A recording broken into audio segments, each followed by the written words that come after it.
Healthy একটি recipe নিয়ে আসলাম। Hello viewers, আসসালামু আলাইকুম, welcome to the Farah food fusion. এখানে একটা বোলের মধ্যে ডিম ফেটে নিচ্ছি, আপনারা চাইলে দুইটাও দিতে পারেন। হাফ কাপ চালের গুঁড়ো দিচ্ছি যাতে করে একটু ক্রিস্পি হয়, আর দিয়ে দিচ্ছি বেসন হাফ কাপ।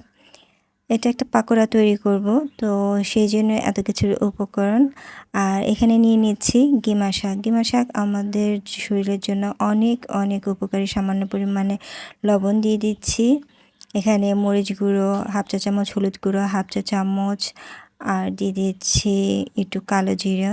কালো জিরাও আমাদের শরীরের জন্য অনেক উপকারী, এটা মহা ঔষধি কাজ করে। আদা বাটা, রসুন বাটা 1 চামচ করে দিয়ে দিচ্ছি, আর পেঁয়াজ কুচি দিয়ে দিয়েছি একটা, কাঁচামরিচ কুচি দিয়ে দিচ্ছি একটা। আপনার পেঁয়াজের পরিমাণ কম বেশি করে নিতে পারেন।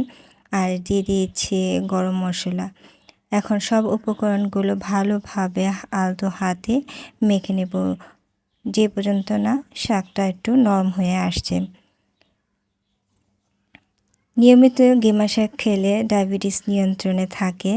নিয়মিত গিমা শাকের রস খেলে পেটটা ভালো থাকে। তো এই তো দেখেন আমার মাখা হয়ে গেছে, এটা এখন এক পাশে রেখে দিচ্ছি। এখানে রেগুলার তেল বসিয়ে দিয়েছি। এই সময় চুলার আঁচ লো টু মিডিয়াম থাকবে। এখন চপের শেপ করে আমি আস্তে আস্তে তেলের মধ্যে ছেড়ে দিচ্ছি। খুব বেশি হাই হিট করা যাবে না। এখন এক এক করে সবগুলো ছেড়ে দেব। কিমা শাক আপনারা নিত্য প্রয়োজনীয় খাবারের সাথে রাখার চেষ্টা করবেন। গিমা শাক আমাদের শরীরের জন্য অনেক অনেক উপকারী। গিমা শাক জন্ডিসের সমস্যার জন্য খুবই কার্যকরী।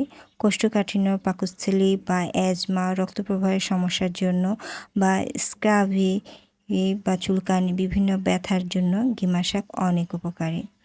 কথা বলতে বলতে সবগুলো দেওয়া হয়ে গেছে। এখন এগুলো ভেজে নেব।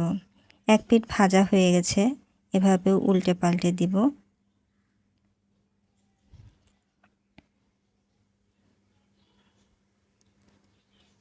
ভাজা হয়ে গেছে এক পিঠ, অন্য পিঠ এভাবে ভেজে নিচ্ছি। এভাবে সবগুলো আমি ভেজে নিচ্ছি। ভাজা হয়ে গেছে, এখন এগুলো সব তুলে ফেলছি। তো আপনারা এটা গরম গরম ভাতের সাথে খেতে পারেন। আর আপনারা এটা কিভাবে খেয়ে থাকেন বলবেন। এভাবে শাক খাওয়া যায়, পাকোড়া খাওয়া যায়। তো এই গিমা শাকের পাকোড়া কীরকম লাগলো অবশ্যই কমেন্ট করে জানাবেন।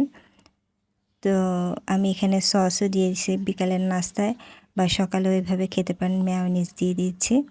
তো আপনাদের সুন্দর সুন্দর কমেন্ট আমাকে অনেক অনেক উৎসাহ দিয়ে থাকে। ধন্যবাদ, পাশে থাকবেন।